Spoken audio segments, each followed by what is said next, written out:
Hello, I'm Richard Ridge. Well, the Age of Aquarius has returned. The Tony Award-winning revival of Hair is back on Broadway for a limited engagement at the St. James Theater. We're here at the Sky Bar to celebrate with the company on opening night.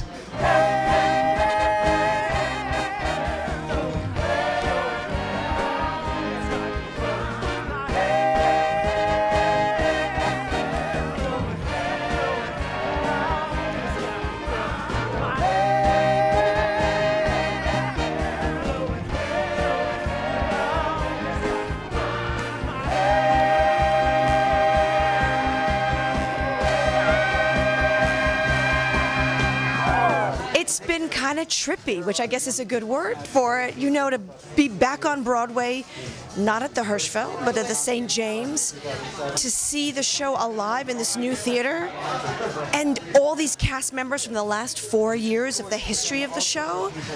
You know, it's like living a dream and living inside Hair, like it doesn't go away, and it's been the most thrilling, emotional ride coming back to do this again.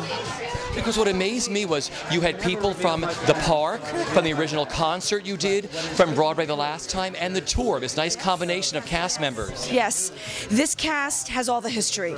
Original Broadway, London, the national tour. So they're a family with like a cumulative history of this show on stage. And this group of people, this tribe on Broadway now, has traveled around the country together. So they are the real deal. They're Hair, the tribe, off stage, on stage, living, traveling, taking this message to America and bringing it back to Broadway. I think Hair speaks to this moment. It actually, in the last 4 years since we revived it, it keeps changing its relationship to the audience. And right now, at a time when we are in such a scared, somber place as Americans, to have a piece that speaks so directly to the hopes and idealism that is at the heart of the American dream, I think is really inspiring. Okay, so sitting in the audience tonight, opening night, the return, the St. James Theater, what went through your mind?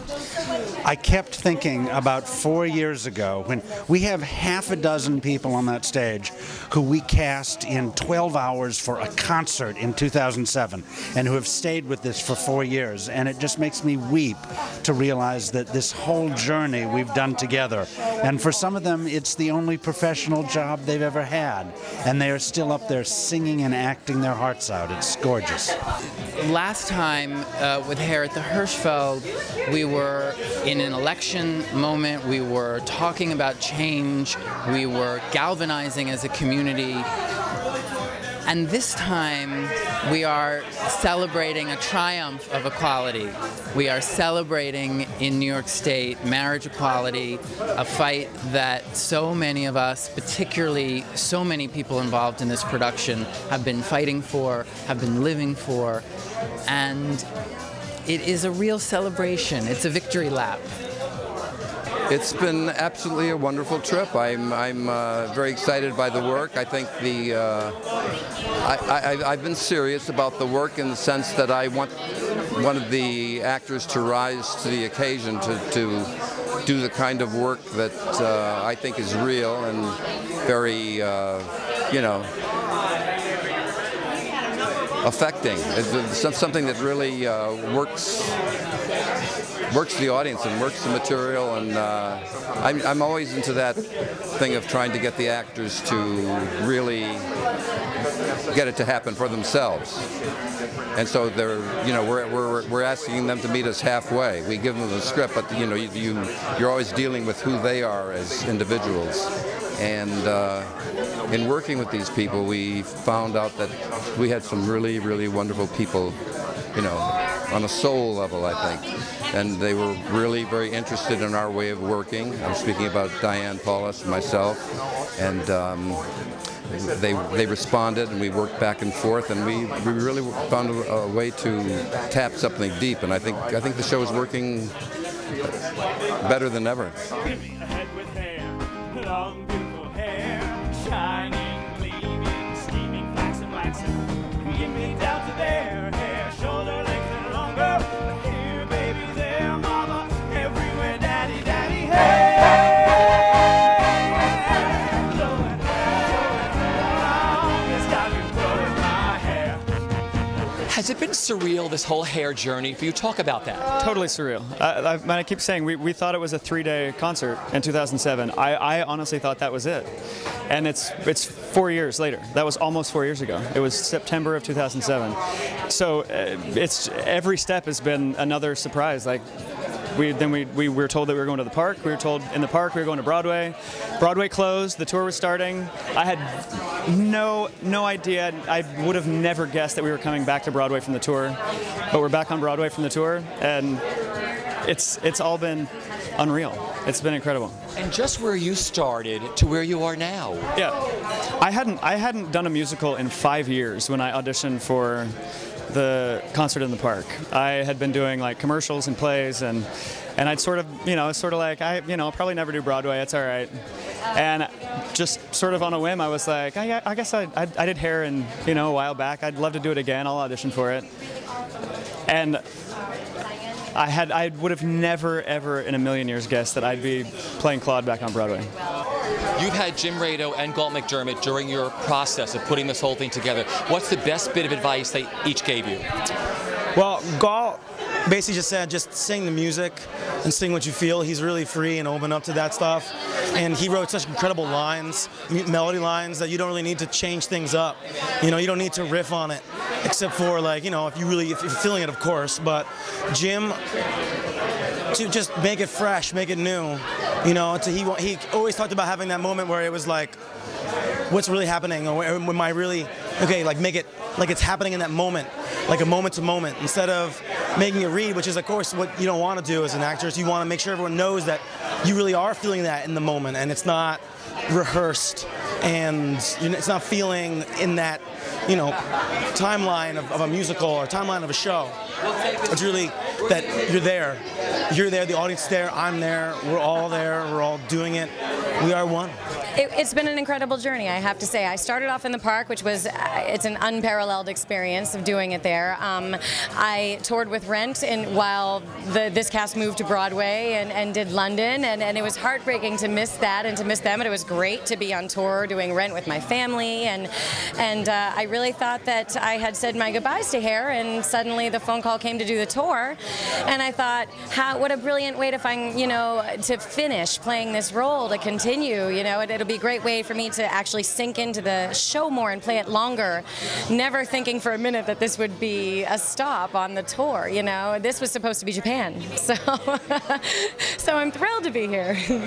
And just talk about working with this company. I mean, a lot of people making their Broadway debuts. I mean, people coming out of the tribe, going into lead roles. What that's all been like. It's been incredible. I mean, it's such a nurturing, very maternal experience. I mean, when we say that we're a tribe, it's so true, especially that all of these things have been happening while we've been touring across the country, taking our show to people in different environments where people are receiving us very, very differently. We have to figure out how to get to know each other, how to get to know the show in the environment of these other people who may or may not embrace us. It's made us so incredibly close. We have 13, Broadway debuters in our company. It's unheard of, and equity new hires.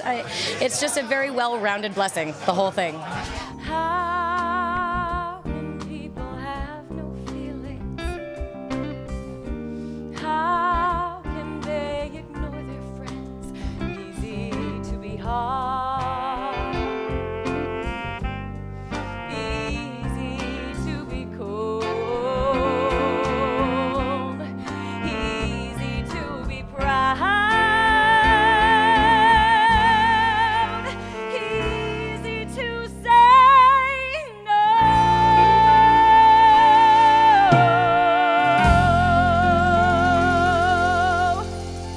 Number 6 for most of us, and it's who would have thought? Who would have thought? From the little show in the park till now, 2 on Broadway, London tour. It's been fantastic. You are so wonderful as HUD. Talk about what you love about him, and you keep him so fresh. How do you do it? Well, with everything that's happening in the media, it kind of is very inspirational. With Barack and what the country's going through. But I just have fun with him. I literally just have fun and just do do what comes natural, interact with everyone that's on stage with me, and just whatever they give me, it's like playing tennis. Just give it back to them. It's fun. This is a really great company you're working with now. Yes. And like, you know, many of us have been doing it for a while, so it's made up of part of the original cast, part of the Starshine Company, and then half new people. So there's always a freshness coming at you at all times, at every night, and the audience is like, you know, another character. So whatever they're giving, we have to respond to as well. So it's easier to keep this show fresh than most other things that are more scripted. You know what I mean? It's more exciting because it's like, who gets this opportunity to come back again and be here with 12 of our tribe making their Broadway debut. Like, I made my Broadway debut with the show in 2009 down the street. You know, we're like walking around the streets in Hell's Kitchen and we're like doing what we used to do before the show, but then we're walking into the St. James and it's all new again and it's all fresh, and everyone that's coming out is so excited to see the show. People love this story, and I can't. It's unbelievable. So you open the show with the most iconic number probably ever written for a musical, or one of them. Yes. How do you feel? So free. I feel great. I feel good. I'm glad they wrote the song, just so I could have the chance to sing it. Did Jim Rado talk to you? Have you spoken to him during the process? Oh, absolutely, absolutely. He comes to the rehearsals, he gives notes, he talks to you about, you know, things that he expects from the character, or, you know, little things that he wants you to hit in the show. So, absolutely.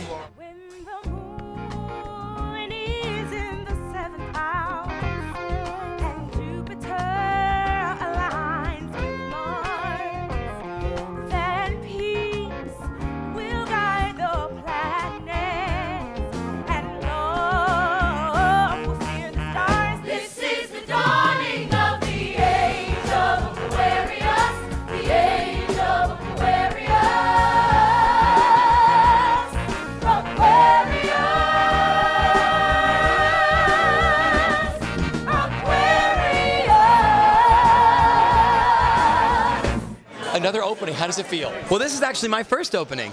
I was the first new hire after the Tonys in June of 2009. So I've been with the show for 2 years, but this is the first time I got to open it in New York. I opened it in London, but it's really spectacular. The Broadway opening experience is everything I ever hoped it would be, and I'm very lucky. Talk about the role that you play and what you love about the show. I love everything about the show. I love how open it is. I love how freeing it is for actors. It really forces you to learn how to be yourself inside of a character, which is something that I think all actors really struggle with secretly. I like being in a show that matters. We've done a lot of work with Broadway Impact, and Gavin Creel and Rory O'Malley and Jenny Canellis. They have been amazing leaders for us, and we've done all these benefits, and we marched on Washington for gay rights, and now it happened. And to do this show, and we feel like we're changing the world every night in the theater, but we really feel like we helped this amazing movement. We feel like we changed the world.